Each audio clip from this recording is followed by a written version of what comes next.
이제 시간이 되었습니다. 같이 기도하심으로 10월 마지막 주 종교개혁 기념주일 예배를 시작하도록 하겠습니다. 아버지 하나님 감사합니다.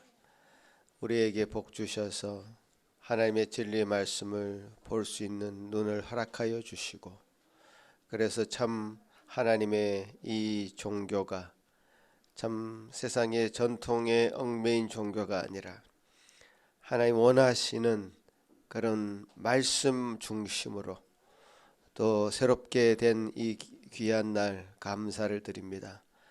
우리가 그것을 기억하고 기념하며 주님 앞에 나아가기를 소망합니다. 주여 도와주셔서 우리에게 참 새롭게 된 이 종교를 허락하여 주시고, 또 이 새로운 이 모든 것을 잘 유지해 나갈 수 있도록 날마다 더 새로워지는 저희 심령들 되게 하여 주시옵소서. 이 세상의 모든 주의 교회들 되게 하여 주시옵소서. 오늘 예배 가운데 하나님은 은혜 더하여 주셔서 말씀이 또 우리 가운데 비칠 때에 참으로 어둠이 물러가게 하시고 주님께서 주시는 은혜가 우리를 온전히 관할하는 이 시간 되도록 도와주시옵소서. 감사하고 예수님 이름으로 기도합나이다. 아멘. 다 같이 일어나서 찬송 드리겠습니다.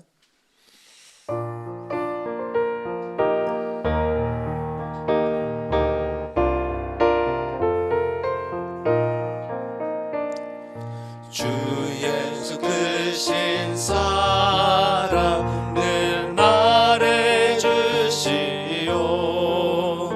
나 항상 듣던 말씀 또 들려주시오. 저 배지 않는 천국 주 예수 계신 곳 나 밝히 알아듣게 또 들려주시오. 나 항상 듣던 말씀, 나 항상 듣던 말씀, 주 예수 크신 사랑 또 들려주시오. 아침에 있을 방울씨 사라짐같이 내 기억 부족하여 늘 잊기 쉬우니 잘 알아듣기 쉽게 늘 말해주시오. 날 구속하신 사랑 또 들려주시오. 나 항상 듣던 말씀, 나 항상 듣던 말씀, 주 예수 크신 사랑 또 들려주시오. 주 예수 나를 위해 이 세상 오셔서 날 구속하시는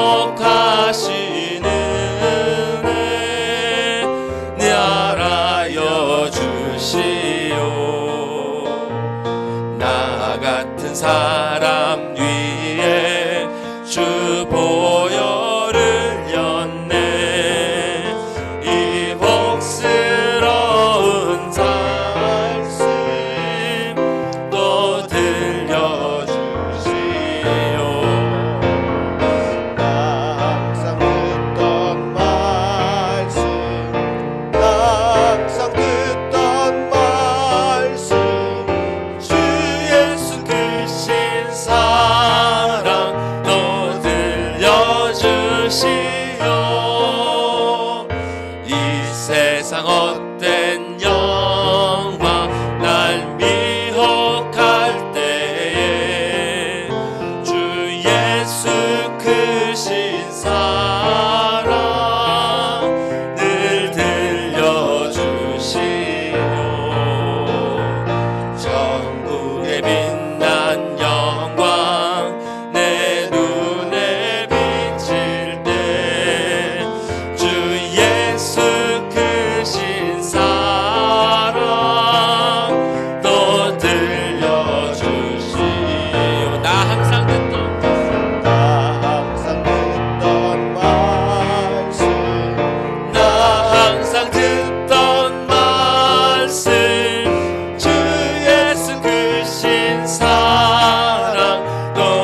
말씀 받은 그날 참 기쁘고 복되도다.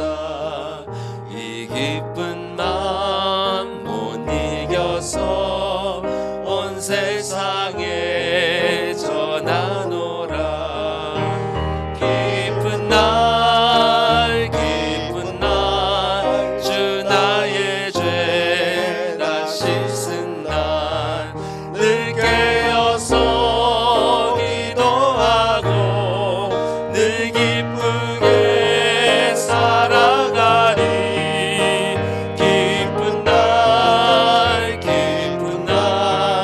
주 나의 죄 다 씻은 날 이 좋은 날 내 천한 몸 새 사람이 되었으니 이 몸과 마음 다 바쳐서 영광의 주를 섬기리. 기쁜 날 주 나의 죄 다 씻은 날 늘 깨어서 기도하고 늘 기쁘게 살아가리. 기쁜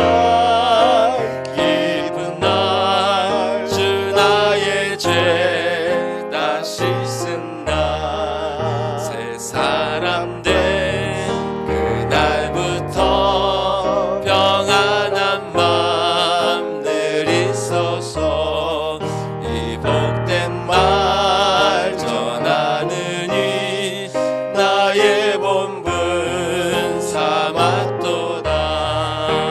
기쁜 날 주 나의 죄 다 씻은 날 늘 깨어서 기도하고 늘 기쁘게 살아가리. 기쁜 날 주 나의 죄 다 씻은 기쁜 날 주 나의 죄 다 씻은 날 늘 깨어서 기도하고 늘 기쁘게 살아가리. 기쁜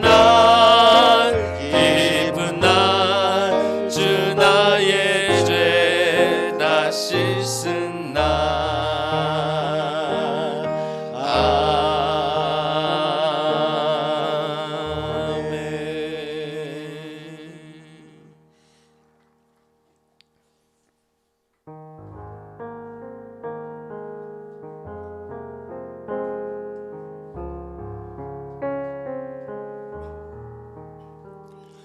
태초부터 있던 영원한 말씀 수많은 주의 사람들 귀로 듣고 눈으로 보고 그들의 삶이 되고 나타난 바 된 영원한 생명 말씀이 육신이 되어 사람으로 또 사랑으로 십자가 달리셨네. 그 사랑 나의 영혼을 주와 화목해 해. 그의 사랑의 언어 내 삶에 가득 채우길 원해. 주의 말씀만이 내 영혼의 빛 되시며 내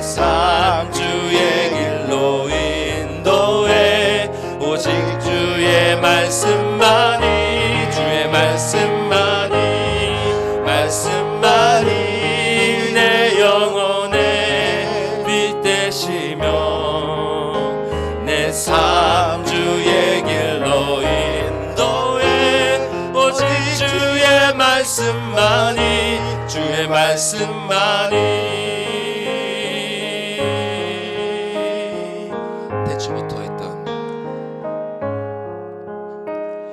대초부터 있던 영원 말씀 수많은 주의 사람들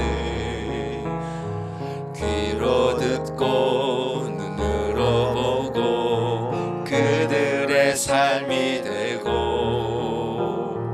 나타난 바 된 영원한 생명 말씀이 육신이 되어 사람으로 또 사랑으로 십자가 달리셨네. 그 사랑 나의 영혼을 주와 화목해 해. 그의 사랑의 언어 내 삶에 가득 채우길 원해. 주의 말씀만이 말씀만이 내 영혼의 빛 되시며 내 삶 주의 길로 인도해. 오직 주의 말씀만이 주의 말씀만이 말씀만이 내 영혼의 빛 되시며 내 삶 주의 길로 인도해. 오직 주의 말씀만이 주의 말씀만이 주의 말씀만이 주의 말씀만이 말씀만이 내 영혼의 빛 되시며 내 삶 주의 길로 인도해.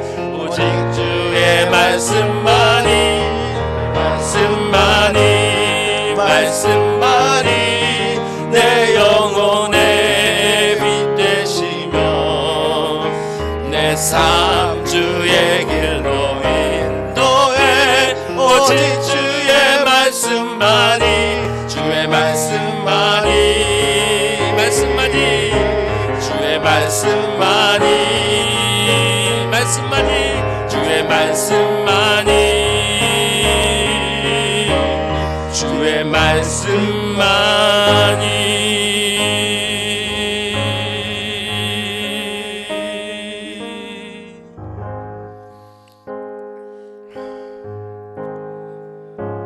이 시간 주님의 말씀 대신에 다른 헛된 걸로로 우리의 삶을 채웠던 그 순간들을 참회합시다.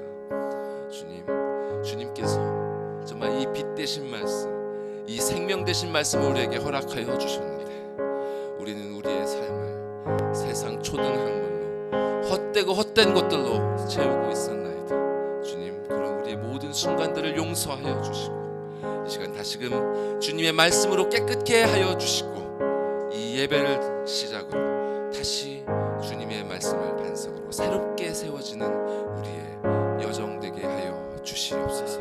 다 같이 기도하시겠습니다. 아버지 하나님 감사합니다. 저희들을 새롭게 하여 주시옵소서. 말씀만이 저희들을 깨끗하게 할 수 있나이다. 주여 저희들을 새롭게 하여 주시옵소서. 말씀 앞에 복종하게 하여 주시옵소서. 말씀으로 저희를 깨끗게 하여 주시옵소서. 정결케 하여 주시옵소서.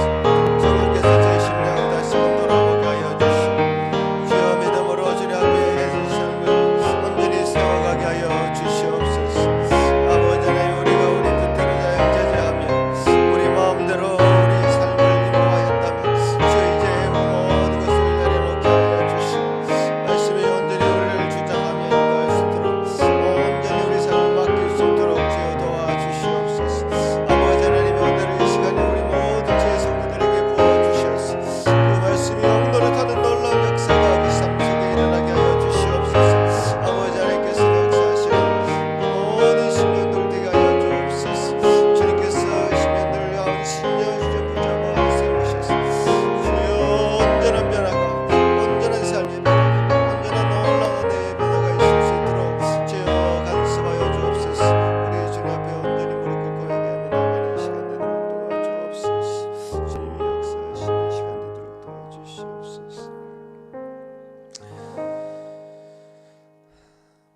하늘에 계신 우리 아버지여, 이름이 거룩히 여김을 받으시오며 나라가 임하옵시며 뜻이 하늘에서 이루어진 것 같이 땅에서도 이루어지이다.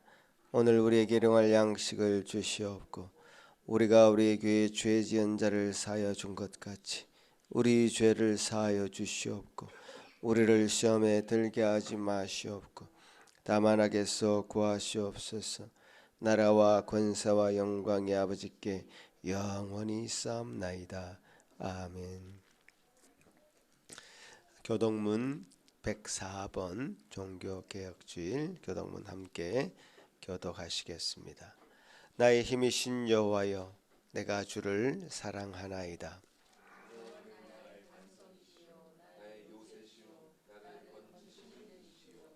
나의 하나님이시요, 내가 그 안에 피할 나의 바위시요 나의 방패시요. 예수께서 이르시되 오히려 하나님의 말씀을 듣고 지키는 자가 복이 있느니라 하시니라. 이 복음은 모든 믿는 자에게 구원을 주시는 하나님의 능력이 됨이라.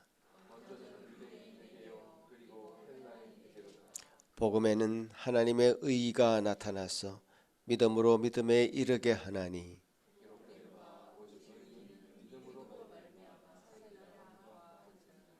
너희가 내 말에 거하면 참으로 내 제자가 되고 우리 주 예수 그리스도로 말미암아 우리에게 승리를 주시는 하나님께 감사하노니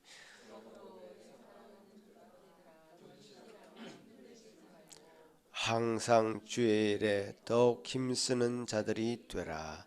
아멘. 이 시간에 이혁 집사님 기도할 때에 다 같이 한 마음으로 기도하시겠습니다. 사랑과 은혜가 풍성하신 하나님 아버지, 어느덧 10월 마지막 주일을 맞이하고 복된 주의 전으로 인도하여 주시고 예배드리게 하심을 감사드립니다. 2023년도 한 해가 저물어 가고 주의가 시작되고 있습니다. 한 주간도 지켜주시는 은혜를 당연한 것처럼 느끼며 때로는 하나님의 말씀에 온전히 순종하지 못함을 회개합니다. 주님이 주신 사랑을 실천하지 못한 것들, 감사하지 못한 것들, 내려놓지 못한 것들 불쌍히 여겨주시고 예수님을 통해 생명을 주신 것처럼 그 은혜를 잊지 아니하며 진심으로 이웃을 내 몸처럼 사랑하게 하여 주시옵소서. 모든 것을 주관하시는 하나님 아버지, 지금 일어나고 있는 전쟁을 속히 평화적으로 종결되기를 원합니다. 이로 인해 아픈 영혼들을 위로하여 주시고 무고한 생명이 희생되지 않게 하여 주시옵소서. 하나님 아버지, 교회를 위해 기도합니다. 주일학교와 유스 모임의 은혜를 더하여 주시고 각 가정의 기도 제목들, 개인들의 영혼들의 안식을 허락하여 주시옵소서. 이 시간 말씀을 전하시는 전도사님, 영육간의 강건함을 더하여 주시고 말씀을 듣는 저희들의 마음을 열어 주시어 삶의 생명들이 심어지어 열매를 맺게 하여 주시옵소서. 감사드리오며 이 모든 기도와 간구 살아계신 예수 그리스도 이름으로 기도드립니다. 아멘.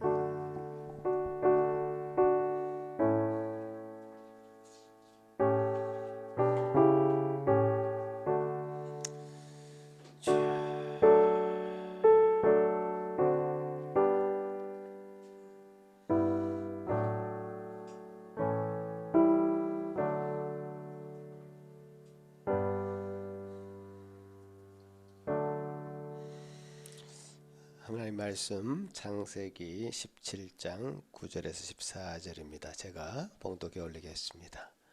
하나님이 또 아브라함에게 이르시되 그런즉 너는 내 언약을 지키고 내 후손도 대대로 지키라. 너희 중 남자는 다 할례를 받으라. 이것이 나와 너희와 너희 후손 사이에 지킬 내 언약이니라. 너희는 포피를 베어라. 이것이 나와 너희 사이의 언약의 표징이니라. 너희의 대대로 모든 남자는 집에서 난 자나 또는 너희 자손이 아니라 이방 사람에게서 돈으로 산 자를 막론하고 난 지 8일 만에 할례를 받을 것이라. 너희 집에서 난 자든지 너희 돈으로 산 자든지 할례를 받아야 하리니 이에 내 언약이 너희 살에 있어 영원한 언약이 되려니와 할례를 받지 아니한 남자 곧 그 포피를 베지 아니한 자는 백성 중에서 끊어지리니 그가 내 언약을 배반하였음이니라. 아멘. 우리 어린이들 앞으로 나와 주세요.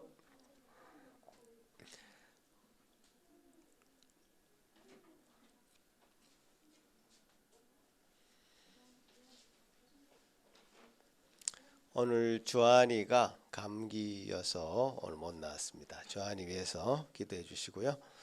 우리 환절기가 되어서 우리 어린이들 특히 감기 걸리지 않도록 우리 모든 가족들 위해서 기도하시고, 오늘도 암송합니까? 자, 암송 시작하도록 하겠습니다. 하나, 둘, 시작.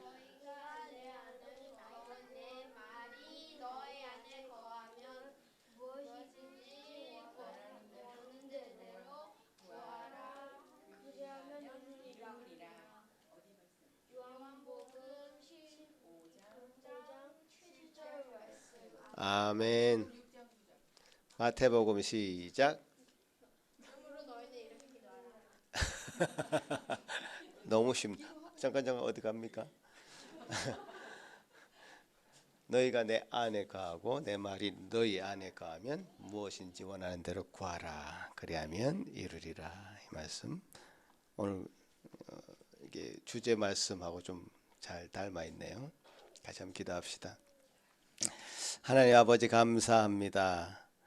우리 아이들 하나님 안에 그리스도 안에 성령 안에 거할 수 있도록 도우시고, 또 그 말씀이 이 아이들의 심령 가운데 잘 거하도록 도우셔서 주님, 그들이 어디로 가든지 간에 이 말씀으로 인해서 보호받게 하시고, 말씀으로 인해서 흔들리지 않게 하시고, 모든 유혹을 피하게 하시고, 주님 주신 은혜 가운데 잘 살아갈 수 있도록 도와주옵소서. 말씀이 그의 방패가 되게 하시고 요새와 산성이 되도록 도와주시옵소서. 주님 감사합니다. 오늘도 말씀 가운데 잘 거하는 이 시간 되도록 은혜 베풀어 주옵소서. 예수님 이름으로 기도합나이다. 아멘. 예, 신자를 온전케 하는 하나님의 무한 말씀이란 제목으로 얼전사님 말씀 전해 주시겠습니다. 예.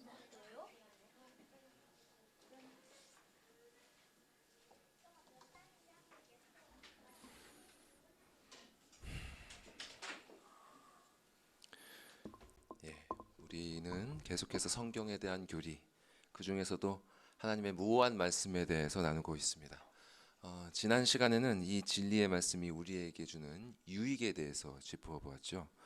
하나님의 말씀이 우리 삶의 빛이 되어준다. 즉 말씀은 우리에게 하나님은 누구시며 우리는 누구인지, 그리고 이 세상에서 우리에게 주어진 삶은 무엇이며 우리는 어떻게 살아서 결국 어디에 이르러야 하는지를 알려주는 그런 선지자의 역할을 해준다는 사실에 대해서 알아보았습니다.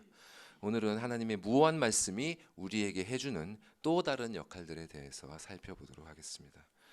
이런 말씀의 역할을 살피기 위해서 우리는 먼저 죄에 대한 이야기를 해야 합니다. 왜냐하면 오늘 우리가 다룰 말씀의 역할들은 이 죄의 문제와 직접적으로 연관되어 있기 때문입니다. 많은 사람들이 이 죄에 대한 얘기를 듣고 싶어 하지 않지만 교회에서 끊임없이 이 주제를 얘기하는 이유는 이 죄의 문제만큼 인류가 당면한 가장 심각하고 근본적인 문제가 없기 때문입니다.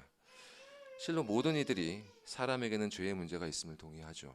불신자조차도 완전한 사람은 없으며 모든 사람은 죄를 지으며 살아간다는 사실을 인정합니다. 그렇다면 믿지 않는 사람들은 이 죄의 문제를 어떻게 해결하면서 살아갈까요? 겉으로 드러나는 양상들은 천차만별이겠지만 대략 세 가지 방식으로 정리될 수 있을 것 같습니다. 첫 번째는 이 죄에 대해 고발하는 양심의 목소리를 묵살하는 것입니다. 그런 건 별일 아니야 하고 덮는 것이죠. 두 번째 방식은 양심의 소리를 설득하는 것입니다. 잘못한 건 맞지만 그럴 만한 이유가 있었다는 식으로 합리화를 하는 것이죠.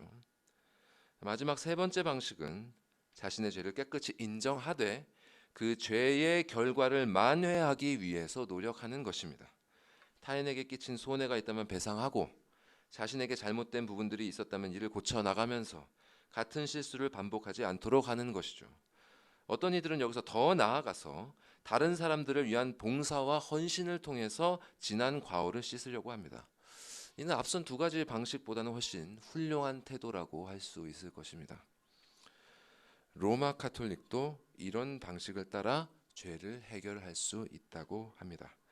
그들은 고해 성사를 하고 그에 따라 교회가 또 신부가 정해주는 일련의 행위들을 수행함으로써 하나님 앞에 죄의 문제가 해결될 수 있다고 가르칩니다. 제 과거에는 여기에 돈으로 면죄부, 요즘엔 면벌부라고 다시 번역을 하더라고요. 이 면벌부를 구입하는 것으로 죄가 해결될 수 있다고 해서 결국 종교개혁이 일어났죠. 오늘이 종교개혁 주일인데요. 이 종교개혁의 가장 중요한 정신 중에 하나는 솔라 스크립투라, 오직 성경의 정신입니다. 오직 성경을 통해서만 우리를 향한 하나님의 뜻을 바르게 알 수 있다는 것입니다. 이렇게 성경을 바르게 아는 분들이라면 방금 말씀드린 이 불신자들이나 로마 카톨릭이 행하는 이런 방식으로는 절대로 죄의 문제가 해결되는 것이 아님을 잘 알고 계실 것입니다. 모든 죄는 사람의 양심에 잊혀질 수 없도록 새겨져서 그가 죽을 때까지 평생에 걸쳐 그의 내면에 영향을 끼치게 되어 있습니다. 그 죄를 아무도 모른다 하더라도, 또 그 죄를 세상 모든 사람들이 더 이상 기억하지 않는다 하더라도 하나님은 그 죄를 알고 계시고 자신도 그 죄를 알고 있는 것입니다. 온갖 방법을 동원해서 합리화를 하고 갖은 노력을 다해 과오를 씻고 만회하려고 해도 거룩하신 하나님 앞에 한 번 저질러진 그 죄는 사람의 노력으로는 절대로 해결될 수 없는 것입니다. 믿는 사람이라고 하는 것은 이 사실을 아는 사람들입니다. 그저 아는 것이 아니라 이 사실을 뼈저리게 깨달은 사람들입니다. 그 사실을 깨달았기 때문에 예수 그리스도를 영접할 수밖에 없었던 것입니다. 하지만 이렇게 믿는 자들에게도 여전히 이 죄의 문제가 남아있죠. 구원에 대해서, 특히 칭의 교리에 대해서 잘 배운 분들은 신자의 죄가 그리스도 안에서 어떻게 궁극적으로 해결되었는지를 잘 알고 계실 것입니다. 그러나 이렇게 의롭다함, 칭의를 받은 신자들조차도 여전히 삶 속에서 다뤄야 하는 죄의 문제가 남아 있습니다. 그리고 여러분이 너무나 잘 알고 계시다시피 이 문제는 잘 해결되지가 않습니다. 너무나 많은 신자들이 각자가 당면한 죄의 문제를 해결하지 못하는 것을 봅니다. 수년간, 심지어 수십 년간 동일한 문제를 놓고 씨름하면서도 여전히 같은 죄에 씨름하면서 머물고 있는 것입니다. 왜 그럴까요? 도대체 뭐가 문제일까요? 어떤 부분이 잘못되었길래 이 수십 년간 혹은 평생에 걸쳐 신앙생활을 했다는 사람들이 이러한 문제를 떨쳐내지를 못하고 있는 것일까요? 오늘 본문은 아브라함이 그의 인생에서 가장 큰 잘못을 저지르고 난 후에 오랜 기간 이를 해결하지 못하고 있을 때 이를 다루어 가시는 하나님을 기록하고 있습니다. 우리 모두가 알고 있는 것처럼 해결책은 오직 하나님께 있죠. 그리고 하나님께서는 이 문제를 해결하는 일에 우리를 소외하지 않으시고 우리가 그 과정 안으로 들어오도록 부르셨습니다. 아브라함은 이 믿음으로 부르심에 응답했고 그 믿음으로 인해 그가 씨름했던 그 가장 절실했던 문제가 해결되는 은혜를 누렸습니다. 아브라함의 하나님이 우리의 하나님이라면 우리도 아브라함과 동일한 이 은혜를 누려야 할 것입니다. 자, 그러면 본문을 통해 하나님께서 아브라함에게 어떻게 은혜를 베푸셨는지를 살펴보도록 하겠습니다. 자, 아브라함이 인생 가운데 저지른 가장 큰 죄는 지난번에 말씀드렸던 것처럼 바로 아내 사라의 말을 듣고 하갈을 취하여 이스마엘을 낳은 것입니다. 이는 하나님의 말씀, 그 약속을 신뢰하지 않음과 동시에 그분의 언약을 자신의 선택으로 이루어내려는 그런 교만한 행위였습니다. 실로 이 행위로 말미암아 아브라함은 그의 인생의 가장 큰 위기에 봉착하고 말았는데요. 그 위기는 바로 무엇이냐? 하나님께서 이렇게 죄의 길을 향해 가버린 아브라함에게 실로 오랜 기간 동안 나타나지 않으셨다는 사실입니다. 자, 창세기 16장 마지막 절은 이렇게 말씀합니다. 자, 보시면 저기 위에 있는 말씀이 창세기 16장 마지막 말씀이에요. 하갈이 아브람에게 이스마엘을 낳았을 때 아브람이 86세였더라.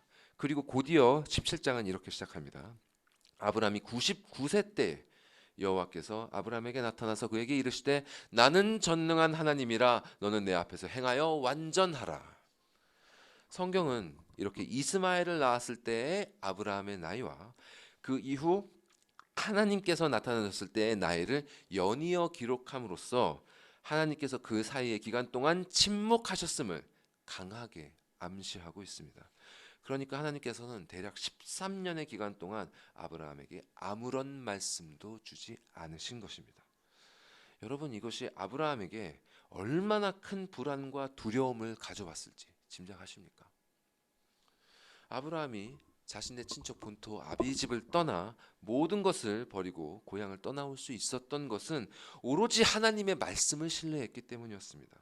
그분께서 아브라함에게 그와 그의 후손들이 차지할 땅과 그들이 또 나중에 번영할 것과 그가 복의 근원이 되리라는 그 약속을 주셨죠. 그리고 아브라함은 그 약속을 믿었고 비록 중간중간 흔들리기는 했지만 그때마다 하나님께서는 그에게 나타나셔서 당신의 언약이 반드시 성취될 것임을 계속 거듭해서 확인해 주셨습니다. 그랬기 때문에 아브라함은 비록 그 일들이 아직 이루어지지 않았다 할지라도 인내하면서 그 땅에서 버티면서 기다릴 수 있었던 것입니다. 그가 아무런 연고도 없는 이런 이방 땅에서 버틸 수 있었던 것은 이렇게 말씀해 주시는 하나님이 있었기 때문입니다. 그런데 그런 하나님께서 아브라함에게 13년 동안 말씀하지 않으신 것이죠. 나중에 아모스서에는 이런 표현이 있습니다. 천희 목사님께서 이 제목으로 말씀을 하신 적이 있는데 이런 말씀입니다. 하나님께서 범죄한 백성들에게 말씀을 듣지 못하는 기갈을 내리실 것이다. 말씀을 듣지 못하는 기갈을 내리실 것이다. 이처럼 하나님께서는 아브라함에게 당신의 말씀을 듣지 못하는 기갈을 내리신 것입니다. 진실로 우리가 그리스도인이라면 이렇게 말씀을 듣지 못하는 기갈에 대하여 두려워할 줄 알아야 합니다. 말씀이 물리적으로 이렇게 소리가 들린다고 들리는 게 아닙니다. 말씀을 읽고 들을 수 없는 것도 그렇지만 말씀을 읽고 들을 수 있어도 무언가 막힌 것처럼 그 말씀의 은혜가, 그 진리가 내 영혼에 전해지지 않는 것, 그 은혜가 내 영혼에 채워지지 않는 것, 이것이 얼마나 비참한 일인지를 우리는 알고 있어야 됩니다. 다행히도 하나님께서는 아브라함을 계속 그 상태에 버려두지 않으셨습니다. 그 다음 슬라이드를 한번 보여주세요. 자, 그분은 다시 그에게 나타나셔서 나는 전능한 하나님이라 너는 내 앞에서 행하여 완전하라 이렇게 명하셨습니다. 당신은 누구시며 그렇기 때문에 아브라함이 당신께 어떻게 행해야 할지를 알려주신 것이죠. 하나님은 당신의 약속을 지키실 수 있는 전능한 하나님이십니다. 사람에게는 불가능해 보이는 일도 능히 성취할 수 있는 분이십니다. 그렇기 때문에 그분과의 언약 관계 아래에 있는 사람은 온전히 그분의 말씀대로 행하여 완전해야 합니다. 이것이 13년 만에 나타나신 하나님께서 아브라함에게 처음으로 이르신 말씀이었습니다. 이 말씀을 들은 아브라함은 가슴 깊이 찔림을 느꼈을 것입니다. 그리고 하나님께서는 다시금 그에게 당신의 언약을 확인시켜 주십니다. 4절 5절 보시면 보라 내 언약이 너와 함께 있으니 너는 여러 민족의 아버지가 될지라 이제 후로는 내 이름을 아브람이라 하지 아니하고 아브라함이라 하리니 이는 내가 너를 여러 민족의 아버지가 되게 함이니라. 이렇게 하나님께서는 언약을 확인해 주시고 아브람을 아브라함이라 새로 이름하심으로 그에게 언약 백성으로서의 정체성을 분명히 해주셨습니다. 그 다음에 오늘 본문의 말씀들이 이어지는 것입니다. 9절에 말씀하십니다. 하나님이 또 아브라함에게 이르시되 그런즉 너는 내 언약을 지키고 내 후손도 대대로 지키라. 이것이 아브라함과 후손들이 걸어가야 할 삶의 방향이었습니다. 이렇게 하나님의 말씀은 그분의 자녀들이 살아가야 할 삶의 방향을 말씀을 통해 명확하게 비추어 주십니다. 이것이 지난 시간에 우리가 살펴보았던 말씀의 선지자적인 역할이죠. 그런데 하나님의 말씀은 여기에서 그치지 않습니다. 그분은 아브라함에게 다음과 같은 말씀을 이어가십니다. 10절 11절 말씀, 너희 중 남자는 다 할례를 받으라. 이것이 나와 너희와 너희 후손 사이에 지킬 내 언약이니라. 너희는 포피를 베어라. 이것이 나와 너희 사이에 언약의 표징이니라. 아브라함에게 삶의 방향을 다시 명확하게 해주신 하나님께서는 갑자기 그에게 이전에는 전혀 말씀하신 바가 없었던 할례를 명하시고 이것을 그와 당신 사이에 언약의 표징으로 삼는다고 하셨습니다. 자, 할례는 여러분이 이미 알고 계시다시피 남성의 포피를 베어내는 그런 의식이죠. 역사적으로 할례가 이스라엘 민족들만 행했던 그런 의식은 아니지만 많은 민족들 가운데 보편적으로 행해지는 의식은 결코 아니었기 때문에 후대에는 이를 이스라엘과 다른 이방 민족들을 구분하는 대표적인 표식 중 하나로 여겼습니다. 그런데 왜 하나님께서는 이 시점에 아브라함에게 이런 의식을 요구하셨을까요? 말씀을 떠나서 곁길로 가버린 그 아브라함에게 나타나셔서 갑자기 할례를 언약의 표징으로 삼겠다고 하신 그 이유가 대체 무엇일까요? 그 이유를 성경 말씀 여러 군데를 통해서 한번 찾아보도록 하겠습니다. 자, 교회를 다니지 않는 불신자들이나 말씀을 잘 모르는 사람들은 할례라고 했을 때 이 할례를 그저 외적인 의식으로 알고 있는 경우가 많습니다. 이런 외적인 의식을 행해야지만 그 여호와라는 그 신의 백성 가운데 속할 수 있는 것이고 구원받을 자격을 얻게 되는 것으로 생각하는 것이죠. 그러나 이는 전형적인 행위 언약적인 의식에서 나오는 생각이고 성경의 가르침과는 거리가 멉니다. 그러면 성경이 가르치는 할례의 진정한 의미는 무엇인가? 자, 할례는 표면적인 것일까요? 아니면 이면적인 것일까요? 들어보신 적 있지 않으십니까? 표면적인 것인가? 이면적인 것인가? 제가 성경에 나오는 표현을 그대로 썼기 때문에 아마 이 말씀이 떠오르는 분들 계실 것입니다. 자, 로마서 2장 말씀 보겠습니다. 함께 읽어볼까요? 시작. 무릇 표면적 유대인이 유대인이 아니요 표면적 육신의 할례가 할례가 아니니라. 오직 이면적 유대인이 유대인이며 할례는 마음에 할지니 영에 있고 율법 조문에 있지 아니한 것이라. 그 칭찬이 사람에게서가 아니요 다만 하나님에게서니라. 자, 이처럼 성경이 가르치는 진정한 할례는 몸에 행하는 것이 아니라 마음에 행하는 것입니다. 자, 교회를 어느 정도 다닌 분들은 아마 대부분 이 마음의 할례에 대해서 들어보셨을 것입니다. 그러나 가끔 어떤 분들은요, 이런 마음의 할례 같은 이런 개념은 구약에는 없었던 것이고 신약에 와서야 생긴 것이라고 오해하기도 합니다. 또 할례를 비롯해서 또 각종 제사 제도와 같은 그런 여러 형식들이 구약 시대에는 그저 외적으로 지켜야 하는 의식들에 불과했지만 오랜 세월이 흘러서 비로소 그 안에 담긴 영적인 의미들이 형성되기 시작했다는 것이죠. 이렇게 주장하는 그런 사람들이 꽤 있습니다. 그러나 이 역시 성경을 잘 모르기 때문에 하는 오해들입니다. 자, 오늘 본문인 창세기와 함께 모세의 오경으로 함께 묶여서 일컬어지는 신명기 그리고 레위기의 말씀들을 차례로 한번 살펴보겠습니다. 신명기 10장의 말씀을 다시 같이 한번 읽어볼까요? 시작. 이스라엘아, 내 하나님 여호와께서 내게 요구하시는 것이 무엇이냐? 곧 내 하나님 여호와를 경외하여 그의 모든 도를 행하고 그를 사랑하며 마음을 다하고 뜻을 다하여 내 하나님 여호와를 섬기고 내가 오늘 내 행복을 위하여 내게 명하는 여호와의 명령과 규례를 지킬 것이 아니냐. 하늘과 모든 하늘의 하늘과 땅과 그 위의 만물은 본래 내 하나님 여호와께 속한 것이로되 여호와께서 오직 내 조상들을 기뻐하시고 그들을 사랑하사 그들의 후손인 너희를 만민 중에서 택하셨음이 오늘과 같으니라. 그러므로 너희는 마음의 할례를 행하고 다시는 목을 곧게 하지 말라. 내 하나님 여호와를 경외하여 그를 섬기고 그에게 의지하고 그의 이름으로 맹세하라. 자, 이 말씀에서 우리는 이미 성경의 가장 초반 부분에 이미 마음의 할례의 개념이 명확하게 등장하는 것을 확인할 수 있습니다.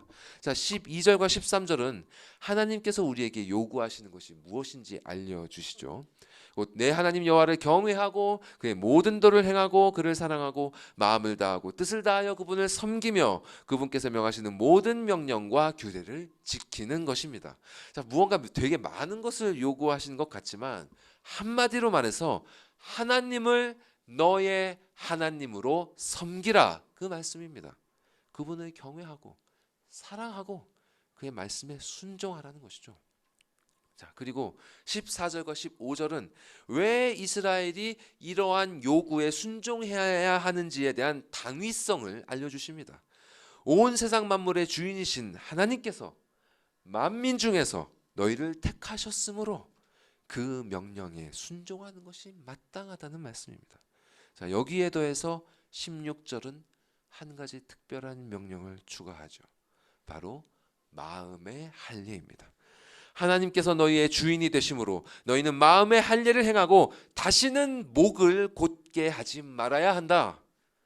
자, 여기서 마음의 할례가 목을 곧게 하는 것과 대조가 됩니다. 목을 곧게 한다는 것은 하나님 앞에 목을 뻣뻣하게 자신을 내세우면서 교만한 태도를 취하는 것을 말합니다. 즉 하나님을 경외하지 않고 그분을 사랑하지 않고 그분의 말씀에 순종하지 않는 모습을 말합니다.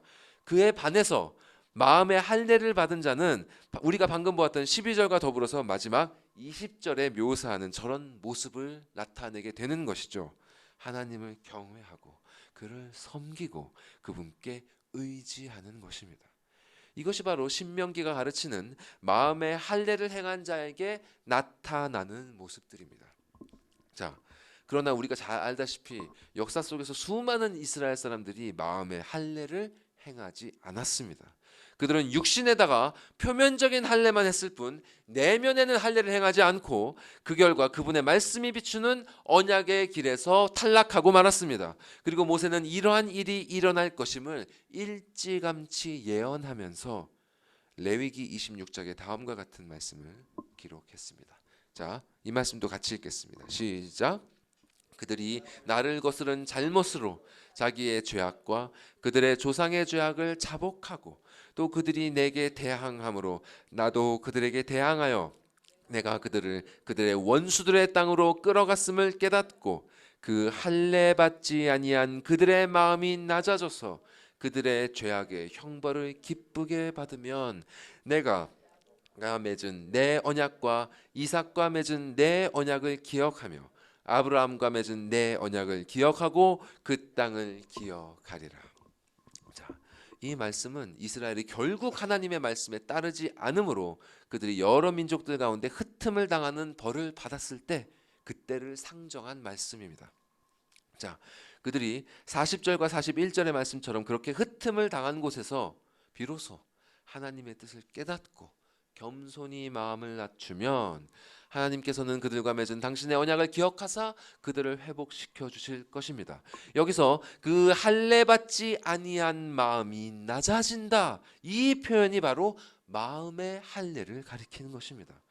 교만하여져서 하나님을 경외하지 않고 그 말씀에 순종하지 않았던 자들이 그분 앞에 다시 겸손하게 낮아져서 그분께서 내리시는 형벌마저도 기쁘게 받는 마음이 되는 것, 이것이 바로 마음의 할례인 것입니다. 자, 하나님 앞에 낮아지고 낮아져서 그분이 내리시는 이 형벌마저도 기쁘게 받는 마음, 여러분은 이러한 마음이 어떠한 마음인지 아십니까? 여러분은 이렇게까지 하나님 앞에서 마음이 낮아지신 적 있으십니까?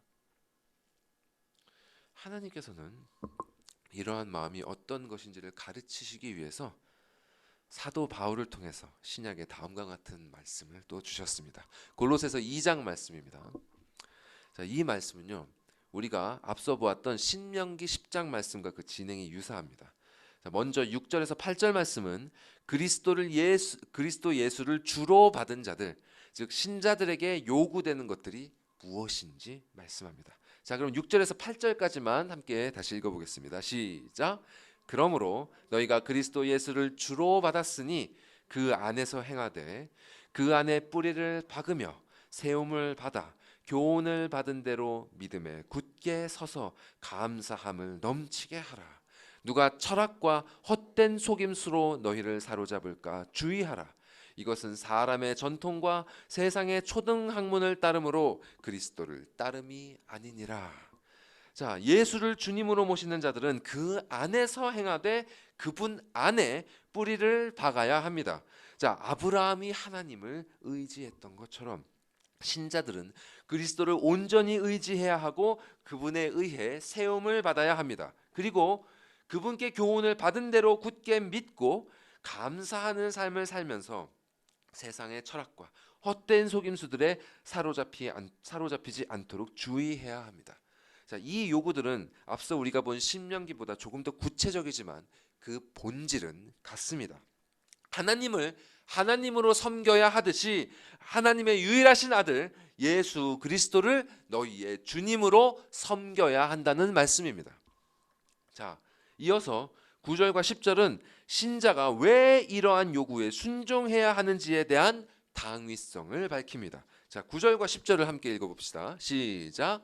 그 안에는 신성의 모든 충만이 육체로 거하시고 너희도 그 안에서 충만하여졌으니 그는 모든 통치자와 권세의 머리시라. 그리스도는 하나님의 신성이 충만한 분이고 신자는 그분의 소유로서 그분의 은혜로 인해 충만해졌습니다. 그분은 실로 우리의 주인이시자 모든 권세의 머리시기 때문에 우리는 그분께 순종해야만 합니다. 자, 이어서 11절부터는 그분께서 우리에게 베푸신 은혜에 대하여 더욱 깊고 구체적으로 말씀합니다. 제가 이번엔 읽어 나가도록 하겠습니다. 11절 말씀. 또 그 안에서 너희가 손으로 하지 아니한 할례를 받았으니 곧 육의 몸을 벗는 것이요 그리스도의 할례니라. 신자들은 그리스도 안에서 무엇을 받았습니까? 손으로 하지 아니한 할례, 곧 마음의 할례를 받았습니다. 이것이 무엇과 같습니까? 바로 육의 몸을 벗는 것. 육의 몸을 벗는 것, 곧 죽음과 같은 것입니다. 이 죽음에 실제 육체가 죽는 것을 말하는 것은 아니죠. 이 죽음은 이 육의 몸으로 표현된 나의 옛사람, 나의 옛자, 죄에 빠져있던 그 옛사람이 죽는 것을 말하는 것입니다. 12절에서는 이 의미를 더욱 분명하게 해주십니다. 12절. 너희가 세례로 그리스도와 함께 장사되고 또 죽은 자들 가운데서 그를 일으키신 하나님의 역사를 믿음으로 말미암아 그 안에서 함께 일으키심을 받았느니라. 할례로 인한 죽음이 세례로 인한 죽음으로 연결되었습니다. 그리스도를 진정으로 주님으로 모신 자들은 더 이상 자기 자신의 인생을 사는 것이 아닙니다. 그들이 세례를 받았다는 것은 자신의 옛사람이 그리스도와 함께 죽었다는 것과 부활하신 그리스도와 함께 새로운 생명으로 다시 살아간다는 것을 선언하는 것입니다. 이렇게 그리스도와 함께 다시 살아난 자에게는 무슨 일이 일어납니까? 13절에서 15절 말씀이 이를 알려줍니다. 같이 읽어보겠습니다. 13절에서 15절 시작. 또 범죄와 육체의 무할례로 죽었던 너희를 하나님이 그와 함께 살리시고 우리의 모든 죄를 사하시고 우리를 거스르고 불리하게 하는 법조문으로 쓴 증서를 지우시고 제하여 버리사 십자가에 못 박으시고 통치자들과 권세들을 무력화하여 드러내어 구경거리로 삼으시고 십자가로 그들을 이기셨느니라. 이제 범죄와 무할례로 죽어있던 신자의 영혼은 그리스도와 함께 다시 새로운 생명으로 거듭났습니다. 그리고 신자의 모든 죄는 용서함을 받았습니다. 이제 우리를 거스르고 불리하게 하는 법조문으로 쓴 증서, 즉 율법으로 말미암아 발동된 행위 언약의 굴레가 예수님의 대속하심으로 파기된 것입니다. 다시 말해 그분이 십자가 위에서 우리가 받아야 할 저주와 형벌을 대신 감당해 주심으로 우리에게 내려졌던 그 법조문으로 쓴 증서, 우리에게 내려진 사형 선고, 이것의 효력이 파기된 것입니다. 그러므로 이제는 행위 언약을 근거로 신자를 통치하던 죄와 사망의 권세가 무력화되었고 이제 신자는 은혜의 언약 아래에서 그리스도와 함께 승리를 누리게 된 것입니다. 이 글을 쓴 바울의 인생이 완전히 바뀌게 된 것이 바로 이 진리를 그가 몸으로 경험했기 때문입니다. 그는 다메섹 도상에서 그리스도를 만난 후에 그 옛날 하나님께서 아브라함에게 말씀하셨던 이 마음의 할례라는 진리를 그의 영으로 경험했습니다. 이로 말미암아 그는 이제 더 이상 율법 조문을 고수하기 위하여 다른 이들을 판단하고 정죄하는 삶을 내던지고 자신이 핍박했던 그 그리스도 앞에 엎드렸던 것입니다. 이제 그는 자신이 핍박했던 그 그리스도를 아는 지식, 그 그리스도를 아는 지식 이외의 다른 모든 것들은 배설물로 여기게 되었고 오직 그분께서 비추어 주신 그 삶의 표대를 잡기 위해 죽음에 이르기까지 달려나가는 그러한 명확한 삶을 살게 되었습니다. 갈라디아서에서 그는 자신의 새로운 삶을 이렇게 표현했습니다. 함께 읽어보겠습니다. 시작.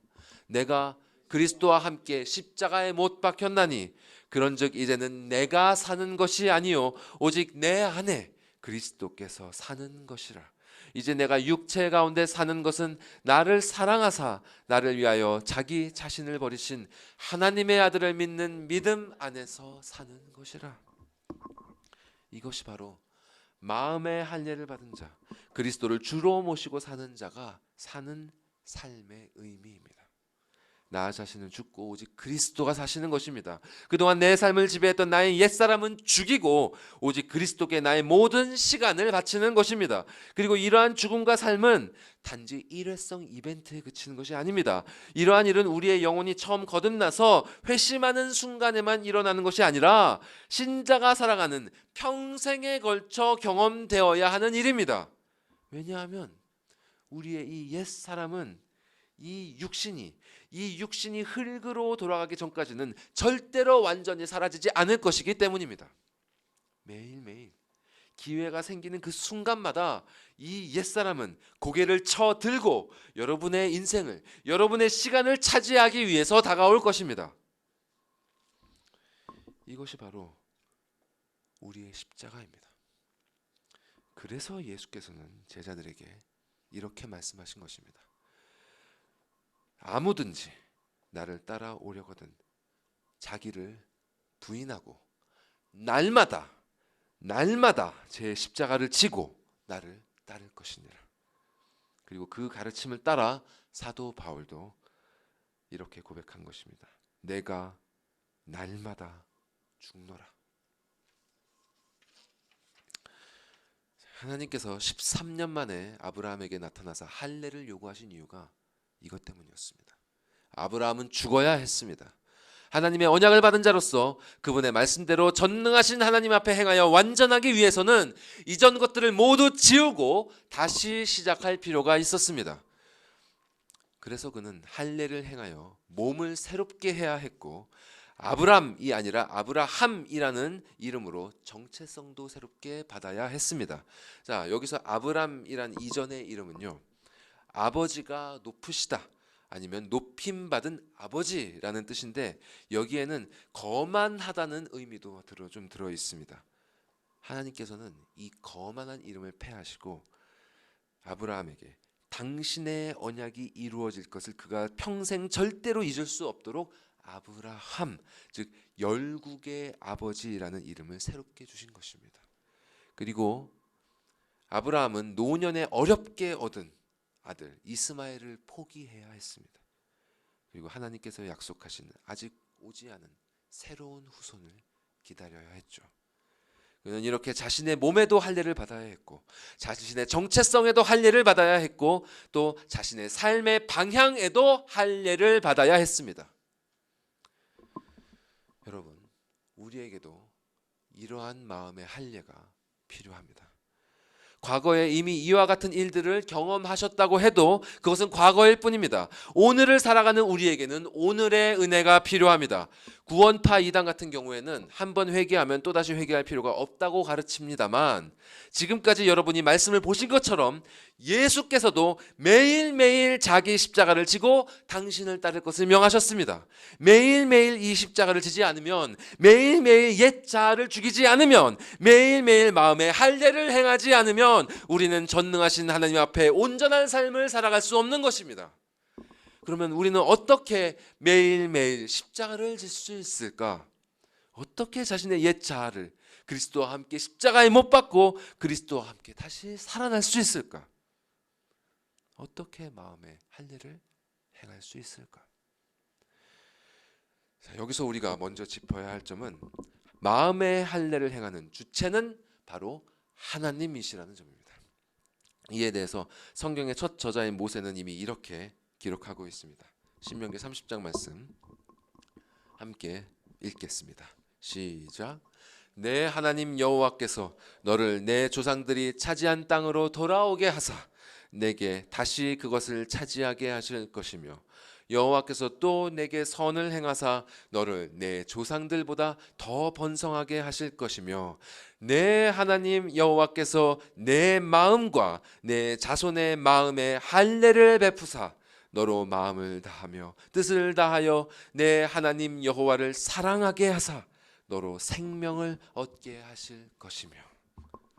우리가 이 구절에서 확인할 수 있는 것처럼 마음의 할례를 베푸는 주체는 하나님이십니다.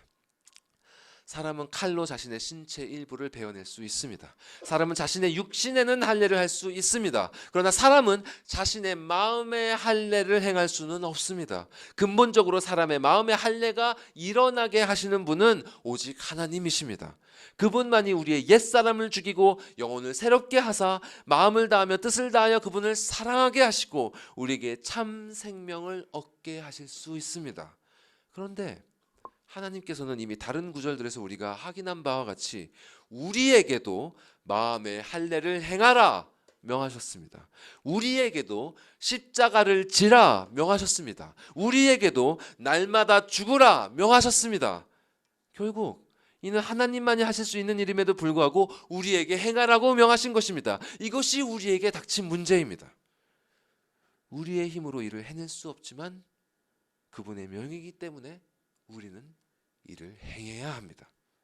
그러면 도대체 어떻게 해야 마음의 할례를 행할 수 있는가? 어떻게 해야 우리가 죄악의 형벌도 기쁘게 받을 수 있을 만큼 그분 앞에 낮아질 수 있는가? 이 일을 위해서 하나님께서 우리에게 허락하신 것이 바로 이 성경입니다. 우리는 하나님의 말씀으로 마음의 할례를 행할 수 있습니다. 더 정확하게 말하자면 성령 하나님께서 이 말씀을 사용하셔서 우리 마음의 할례가 일어나도록 하십니다. 마음의 할례가 일어나는 과정을 조금 더 구체적으로 생각해 보겠습니다. 자, 먼저 옛사람을 죽이기 위해서는 어떻게 해야 됩니까? 무엇이 가장 먼저 필요합니까? 옛사람을 죽이기 위해서 가장 먼저 필요한 일, 내 안에 숨어있는 옛사람을 드러내야 합니다. 내 안에 숨어있는 옛사람을 인식해야 합니다. 죄의 어둠 속에 숨어있는 이 옛사람을 발견하기 위해서는 진리의 빛, 말씀의 빛이 필요합니다. 바울이 로마서에서 말씀하시듯이 율법이 탐내지 말라고 가르치지 않으면 우리는 자신의 내면에 숨겨진 탐심을 분별해낼 수 없는 것입니다. 이렇게 죄를 인지하고 발견하기 위해서 우리는 말씀의 빛이 필요합니다. 이것이 말씀의 선지자적인 역할입니다. 그리고 이렇게 옛사람이 발견되었다면 우리는 이를 죽이기 위해서 말씀의 검이 필요합니다. 히브리서 4장 12절은 말씀합니다. 하나님의 말씀은 살아있고 활력이 있어 좌우의 날선 어떤 검보다도 예리하여 혼과 영과 및 관절과 골수를 찔러 쪼개기까지 하며 또 마음의 생각과 뜻을 판단한다. 우리는 하나님의 말씀의 검으로 자신을 죽여야 합니다. 구약시대 이스라엘의 제사장들이 제물을 죽임으로 속죄했듯이 그렇게 진리의 검으로 옛사람을 죽여야 합니다. 로마서의 말씀처럼 진리의 말씀을 따르는 영의 생각을 가지고 내 안에서 끊임없이 일어나는 이 육신의 생각을 마음에서 몰아내야 합니다. 또 다윗이 간구한 것처럼 우슬초로 정결한 물을 뿌려서 부정해진 몸을 정결케 하듯이 말씀으로 영혼을 깨끗하게 씻어야 합니다. 이것이 말씀의 제사장적인 역할입니다. 그리고 이렇게 마음을 정결하게 했다면 그 마음을 겸손히 낮추어서 하나님을 하나님으로 또 그리스도를 주님으로 받아들여야 합니다.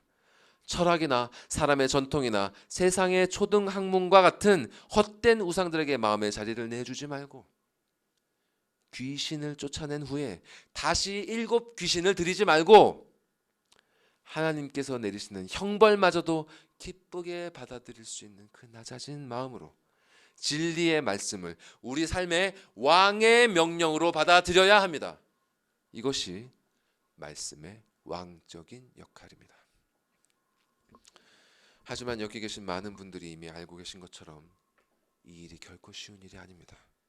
말씀이 선지자로서, 제사장으로서, 왕으로서 역사하는 일은 결코 저절로 일어나지 않습니다. 여러분은 여러분 마음이 얼마나 더럽혀져 있는지 알고 계십니까? 여러분의 머릿속에 하나님의 무한 말씀과 함께 얼마나 많은 세속적인 가르침들과 헛된 생각들과 거짓된 사상들이 섞여 있는지 알고 계십니까? 또 여러분의 마음이 얼마나 많은 허탄한 감정들로 소모되고 있는지 알고 계십니까?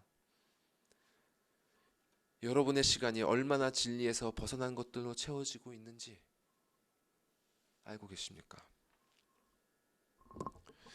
여기 모인 여러분 대부분이 성경은 하나님의 무한 말씀임을 인정하실 것입니다. 실로 이 세상에서 성경만이 유일한 진리의 근원입니다. 어떤 훌륭한 신학자께서는 묘사하시기를 타락한 인간으로 말미암아 이 세상 모든 것들이 오염된 가운데 오직 성경만이 인간에게 유일하게 남은 맑은 식수원이라고 했습니다. 그러나 이 사실을 알고 믿는다고 고백하는 많은 그리스도인들이 이 순결한 진리, 하나님의 무한 말씀으로 삶을 채우는 것이 아니라 헛되고 헛된 것들로 인생을 낭비하고 있습니다. 특히 우리가 살고 있는 이 시대는 헛되이 인생을 낭비하기가 너무나 쉬운 시대입니다. 제가 예전에 우리 학생들에게도 이야기했고 지금도 가끔 이야기합니다만 우리 손에 쥐어져 있는 그 스마트폰, 그리고 우리가 틈만 나면 들여다보고 있는 이 컴퓨터는 역사상 우리의 영혼이 맞닥뜨린 가장 큰 위협이라고 해도 과언이 아닙니다. 왜냐하면 이것들만큼 우리를 쉽게 죄악의 쾌락으로 인도하는 물건이 과거에는 없었기 때문입니다. 이전에는 힘들게 노력해야 얻을 수 있었던 대가들을 지금은 너무나 쉽게 얻을 수 있습니다. 이전에는 인간이 하루 종일 일을 해야 겨우 누릴 수 있었던 것들, 수년간의 진실된 관계를 유지해야만 얻을 수 있었던 것들, 죽고 죽이는 전쟁이나 해야서 승리해야만 정치할 수 있었던 그런 것들을 지금은 손가락 몇 번의 터치만으로도 너무나 쉽게 즐길 수 있는 세상이 되었습니다. 실제로 그런 보상이 주어지는 것이 아님에도 불구하고 마치 그런 보상을 얻은 것과 같은 쾌락을 느끼게 해주는 그런 컨텐츠들이 온라인 세상에 가득합니다. 화면만 켜면 우리는 수십억 인류의 욕망이 물결치고 있는 그 바닷속으로 빠져들어가는 것입니다. 온라인 컨텐츠에 대한 조회수와 시청 시간이 돈으로 환산되는 이 시스템 속에서 우리의 눈과 귀를 사로잡아 화면 앞에 붙잡아 두기 위해서 수많은 사람들이 하나님께서 그들에게 주신 재능을 이러한 컨텐츠 제작에 쏟아붓고 있습니다. 그리고 내가 손가락만 움직이면 슈퍼컴퓨터의 알고리즘이 이렇게 제작된 컨텐츠들 가운데 내가 좋아하는 것들을 알아서 선별해서 끊임없이 눈앞에 띄워줍니다. 이렇게 눈과 귀로 들어오는 것들에 의해 우리의 뇌가 사로잡혀 버리게 되면 순식간에 몇십 분, 몇 시간이 날아가고 점점 이것이 자연스러운 일상이 되어가는 것입니다. 결국 일을 할 때에도 공부를 할 때에도 귀에는 이어폰이 꽂혀 있어야 하고 잠시만 틈이 생겨도 눈이 스크린을 향해야 하고 드디어 혼자만의 시간을 보내게 되었을 때 원하는 것들을 마음껏 즐기게 해주는 그 욕망의 바다로 서슴없이 뛰어드는 것입니다. 이미 아시겠지만 여러분의 영혼이 어떤 상태인지를 알고 싶으시다면 여러분의 온라인 이용 히스토리를 보는 것만큼 정확한 것이 또 없죠. 유튜브에서 어떤 영상들을 보고 계신지, 또 얼마나 많은 영상들을 하루에 보고 계시는지 한번 체크해 보십시오. 인스타그램에, 틱톡에 하루 동안 얼마나 시간을 쓰고 있는지 확인해 보십시오. 그리고 그 기록들을 타인에게 스스럼 없이 보여줄 수 있는지 생각해 보십시오. 그럴 수 있는 분 혹시 계십니까? 아마 거의 없으실 겁니다. 그리고 이런 온라인 플랫폼이 아니라 하더라도 이 세상에는 이미 우리의 옛사람이 좋아하는 것들로 가득 차 있습니다. 그 옛날부터 지금도 마찬가지입니다. 실도 이 세상의 모든 것들이 다 옛사람의 욕망을 자극하는 죄로 오염되어 있고 우리는 은밀히 그런 것들을 즐기기를 좋아합니다. 그렇게 마음이 육신의 정욕과 안목의 정욕과 이생의 자랑에 사로잡혀 있는 사이에 우리의 소중한 인생은 지나가 버리고 우리의 영혼은 어느새 영원한 심판 앞에 놓이게 되는 것입니다. 그래서 우리에게는 성경이 필요합니다. 이렇게 오염된 세상 속에서 우리의 마음을 다시 정결케 해주는 것은 오직 하나님의 무오한 말씀, 그 진리의 말씀밖에 없습니다. 이 순결하고 진실된 말씀만이 우리의 마음을 다시 온전하게 하고 우리의 삶을 다시 바른 길로 돌아오도록 할 수 있습니다. 우리는 이 말씀으로 옛사람을 죽여야 합니다. 우리는 이 말씀으로 마음을 정결케 해야 합니다. 우리는 이 말씀으로 우리의 삶을 주관하도록 해야 합니다. 이 말씀을 붙드는 것밖에 우리에게는 희망이 없는 것입니다. 여러분은 이 말씀을 붙들고 계십니까? 하루 동안 얼마나 여러분은 이 말씀과 함께 생활하고 계십니까? 매일매일 얼마나 여러분은 이 말씀을 읽고 묵상하고 계십니까? 아마 많은 분들이 신앙생활 가운데 이를 실천해 보려고 이런저런 노력을 해보셨을 것입니다.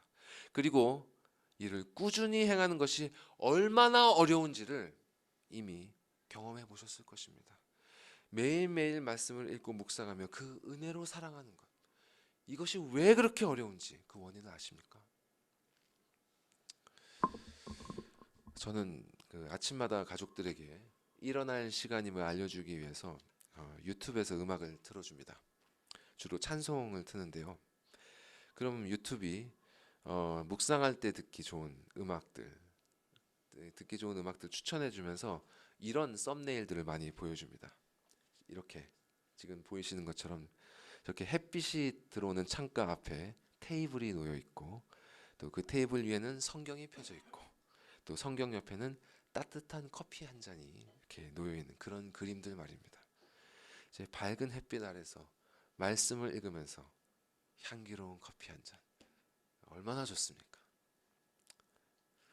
그러나 성경을 읽는 것은 사실 우리 영혼에게 그렇게 낭만적이고 여유로운 일이 아닙니다. 성경을 읽는 것은 우리 마음에 칼이 들어오는 것입니다. 이 마음 안에는 옛사람이 숨어 있고 이 사람은 하나님의 말씀에 검이 들어오는 것을 그 무엇보다도 싫어합니다. 그렇기에 이 옛사람은 말씀을 밀어내기 위해서 할 수 있는 모든 것을 다 합니다. 말씀은 어렵다, 지루하다, 재미가 없다, 그리고 내 몸이 피곤하다, 바쁘다, 이런 온갖 이유들로 말씀을 삶에서 밀어내고 자기가 욕망하는 부정한 것들로 마음과 시간을 채우는 데는 능한 것입니다. 말씀을 읽는 것은 이러한 옛사람과 피를 흘리기까지 전쟁을 벌이는 것과 같습니다. 말씀을 마음에 채우는 일은 그렇게 한가한 일이 아닌 것입니다. 저는 음악가로서의 커리어를 정리하고 말씀을 가르치는 사람으로 새롭게 삶의 방향을 정하면서 이 사실을 뼈저리게 깨달았습니다. 저는 그전엔 제가 말씀을 좋아하는 줄 알았습니다. 음악을 전공하면서도 저의 주된 관심사는 하나님의 말씀이었기 때문에 말씀을 연구하고 가르치는 일을 하면 항상 즐겁고 행복할 것처럼 보였습니다. 그러나 본격적으로 말씀을 공부하면서 제 마음 안에 숨어있는 하나님의 말씀을 혐오하는 옛사람의 실체를 경험하게 되었습니다. 하나님께서 저에게 주신 이 거듭난 생명은 말씀을 사모하며 갈망하지만 그 말씀에 굴복할 수 없는 옛사람이 일어나 새 생명과 싸움을 하면서 제 영혼을 더욱 곤고하게 만들어간 것입니다. 그러나 계속 말씀을 붙들면서 재차 확인하게 되는 것은 결국 하나님의 말씀이 승리한다는 사실입니다. 하나님께서는 곁길로 나아갔던 아브라함에게 13년 만에 나타나사 당신의 말씀으로 그에게 할례를 행하시고 그에게 이삭을 주시고 그로 하여금 이삭을 바치게 하사 그리스도를 경험하도록 하셨습니다. 하나님께서는 율법을 지킨답시고 그리스도인들을 죽이러 달려가던 바울에게 나타나사 당신의 말씀으로 그의 옛사람을 십자가에 못 박으시고 그리스도와 함께 살리심으로 그가 남은 인생 동안 선한 싸움을 싸우고 그의 달려갈 길을 마치고 믿음을 지키게 하셨습니다. 하나님께서는 수백 년간 말씀을 버리고 사람의 전통과 철학을 따라갔던 중세 로마 교회를 역사하셔서 종교개혁을 통해서 당신의 말씀으로 사람들을 올가매고 속이던 거짓된 가르침들을 파하시고 신실한 믿음의 사람들을 다시 일으키심으로 당신의 교회를 이 온전한 말씀의 반석 위에 새롭게 태어나도록 하셨습니다. 하나님께서는 저에게도 그리고 여러분에게도 그렇게 행하실 것입니다. 그분의 말씀은 실패함이 없습니다. 그분의 말씀은 이루어지지 않음이 없습니다. 그분의 말씀은 무오합니다. 그분의 말씀은 진리입니다. 세상 모든 것이 다 사라진다 해도 그분의 말씀은 영원할 것입니다. 이 진리의 말씀을 여러분 인생의 빛으로 삼으십시오. 이 순결한 말씀으로 여러분의 마음을 정결케 하십시오. 이 영원한 말씀을 여러분의 영혼의 주인으로 삼으십시오. 이렇게 하나님께서 당신의 말씀으로 여러분의 선지자요, 제사장이요, 왕으로 일하실 때 여러분은 그분께서 보여주시고 그분께서 약속하신 그 놀라운 축복들을 누릴 수 있게 될 것입니다. 이를 위해서 매일매일 말씀으로 죽으시고 말씀으로 살아나십시오. 매일매일 말씀으로 십자가를 지시고 말씀으로 그분이 주시는 그 십자가 아래에서 주시는 안식을 누리십시오. 매일매일 말씀으로 마음의 할례를 받으시고 말씀으로 여러분께 약속하신 영원한 생명의 삶을 지금 이 순간 이 땅에서부터 날마다 누려가도록 하십시오. 그때야 비로소 우리는 이 말씀이 실로 꿀보다 송이 꿀보다 더 달다는 우리 선조들의 고백을 공감할 수 있게 될 것입니다. 이 고백이 실로 우리 모두의 고백이 되기를 간절히 소원합니다. 기도하시겠습니다.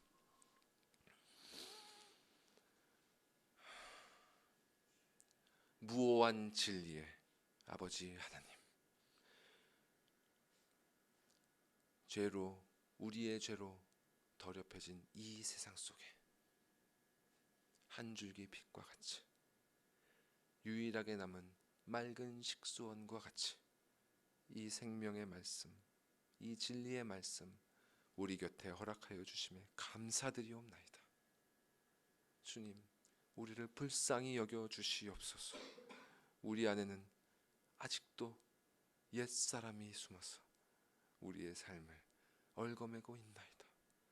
주님, 우리가 매일매일 매 순간순간마다 주님 앞에 겸손히 엎드리옵나니 말씀으로 우리의 마음에 역사하사 이 옛사람을 드러내 주시고 말씀의 검으로 이 옛사람을 죽여주시고 말씀으로 그 순결하고 사랑스럽고 그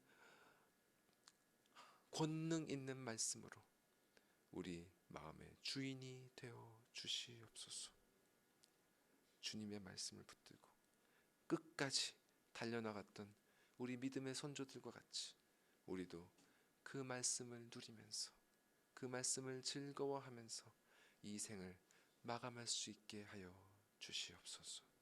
이 모든 말씀 우리 구주 예수 그리스도의 이름으로 기도드리옵나이다. 아멘.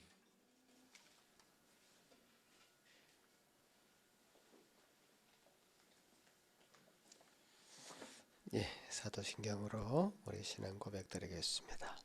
전능하사 천지를 만드신 하나님 아버지를 내가 믿사오며 그 외아들 우리 주 예수 그리스도를 믿사오니 이는 성령으로 잉태하사 동정녀 마리아에게 나시고 본디오 빌라도에게 고난을 받으사 십자가에 못 박혀 죽으시고 장사한 지 사흘 만에 죽은 자 가운데서 다시 살아나시며 하늘에 오르사 전능하신 하나님 우편에 앉아 계시다가 저리로서 산자와 죽은 자를 심판하러 오시리라.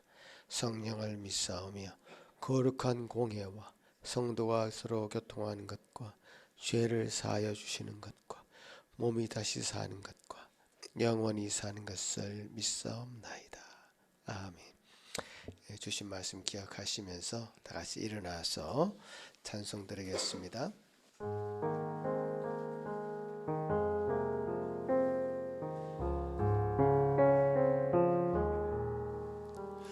태초부터 있던 생명의 말씀 수많은 주의 사람들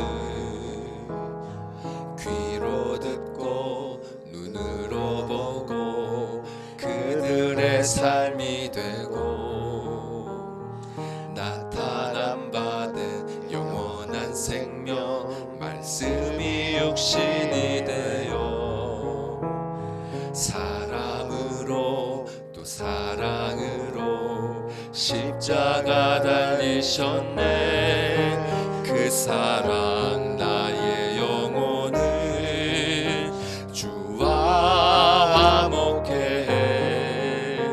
그의 사랑의 언어 내 삶에 가득 채우길 원해. 주의 말씀만이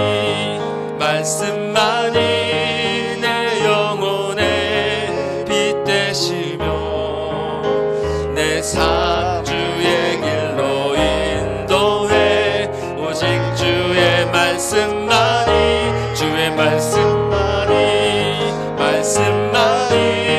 내 영혼의 빛 되시며 내 삶 주의 길로 인도해. 오직 주의 말씀만이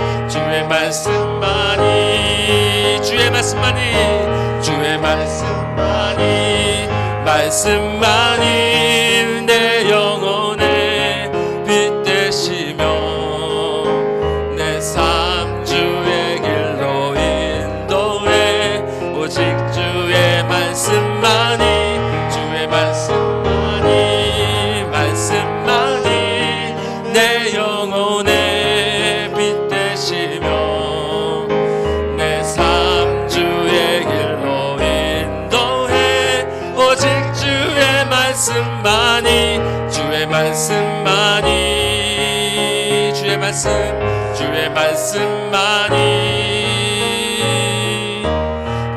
말씀만이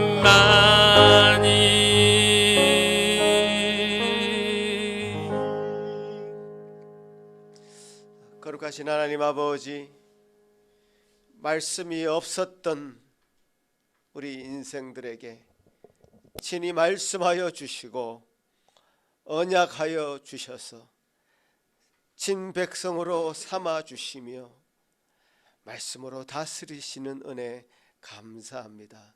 주님이 침묵하시면 우리 인생은 어떻게 살아가겠습니까? 주여, 말씀해 주시는 그 은혜가 얼마나 큰지 오늘 말씀을 통하여 확인하게 되니 감사합니다. 주여 도와주시옵소서. 새벽마다 말씀하여 주시고 또 순간순간 말씀하여 주시며 그 말씀에 우리 자신 찔림받게 하시고 또 우리 자신이 그 찔림받은 그 영혼이 온전히 주님 앞에 죄를 자복함으로 온전히 그 죄를 해결받음으로 놀라운 은혜 가운데 다시 들어갈 수 있는 은혜를 날마다 부어 주시옵소서. 아버지 하나님, 이 복된 은혜를 저희들에게 허락하신 것 주님의 크신 은혜이고 참 이것이 주님께서 우리에게 베푸신 큰 사랑인 줄 알고 감사를 드립니다. 주여 도와주시옵소서. 우리가 주님 앞에 이렇게 나올 때마다 주님 앞에 예배 드릴 때마다 참으로 우리가 무엇을 생각합니까? 나의 것을 자랑하기 위해서 이 물질을 드립니까? 나의 것을 드러내기 위해서 예배에 참여합니까? 나의 성실을 드러내기 위해서 참 예배에 참여합니까? 주여 도와주시옵소서. 우리의 거만했던 마음, 교만했던 마음 꺾어주시고 겸손하게 우리 마음의 할례를 행하게 하셔서 주님 온전히 주님 앞에 영광을 돌릴 수 있는 저희들 예배가 되게 하시고 이에 물질 되게 하여 주시옵기를 소망합니다. 주여 도와주시옵소서. 주님 일주일 동안 우리가 또 살아갑니다. 말씀 없이 우리가 살아갈 때 참 곤고해질 수밖에 없음을 주님 앞에 인정합니다. 주여 경험합니다. 주여 말씀으로 늘 승리하시는 주님 붙잡아 나아갈 수 있는 저희들 되게 하여 주옵소서. 예수님 이름으로 감사드리며 기도드리옵나이다. 아멘. 자리에 앉으시겠습니다.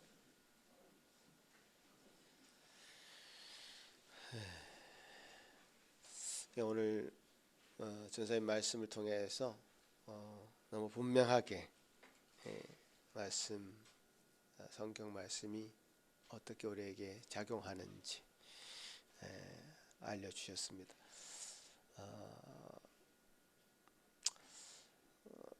예전에 그 박태선 장로라는 분이 있었는데요. 그분 너무 훌륭했습니다. 신실했고 훌륭했습니다. 주님 앞에 자신의 재산을 다 바칠 정도로 물질에도 소탈했고 신앙적인 모범이 되었고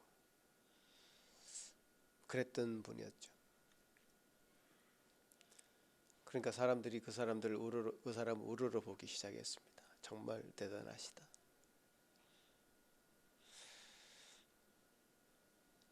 그러다 보니까 그 박태선 장로가 손 씻은 그 물을 받아가서